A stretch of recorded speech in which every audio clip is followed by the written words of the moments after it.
அம்மா, நான் இன்று நகரத்துக்கு போறேன். நீயா நகரம்? ஏண்டா? நகரம் எப்படி இருக்கும்னு பார்க்கணும். அடப்போ, அங்க என்ன இருக்கு? லோகநாதா, நீ எங்க போற? நகரம் போறேன், பெரிய வேலை. அதற்குள் பஸ் வந்தது. அனைவரும் ஓடிப்போய் ஏறினார்கள். லோகநாதனும் தள்ளி தள்ளி ஏறினான்.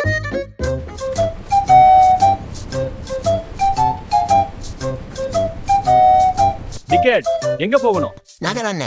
20 ரூபாய். லோகநாதன் 100 ரூபாய் கொடுத்தான். கண்டக்டர் மீதியாக 80 ரூபாய் கொடுத்தார். லோகநாதன் திடீர்னு எழுந்து நின்றான். ஏன்டா எழுந்து நிக்கிற? உட்காரு. பரவாயில்ல அண்ணே, நான் நின்னுக்கிட்டு போறேன். ஏன் சீட் இருக்க? அண்ணே, இந்த சீட்ல உட்கார்ந்த அண்ணன் நகரம் வரைக்கும் டிக்கெட் வாங்கினாரு. நான் பாதி தூரத்துக்கு தான் வாங்கினேன். அதனால அவரோட சீட்ல நான் முழு தூரம் உட்காரக்கூடாதுன்னு நினைச்சேன். லோகநாதா, சீட்டுக்கு டிக்கெட் இல்லடா, பஸ்ஸுக்கு தான். அப்படியா? நான் இத்தனை நேரம் விதி காப்பாத்திக்கிட்டே இருந்தேன். லோகநாதன் பஸ் ஏறினா பயண காமெடி ஆகிடும்.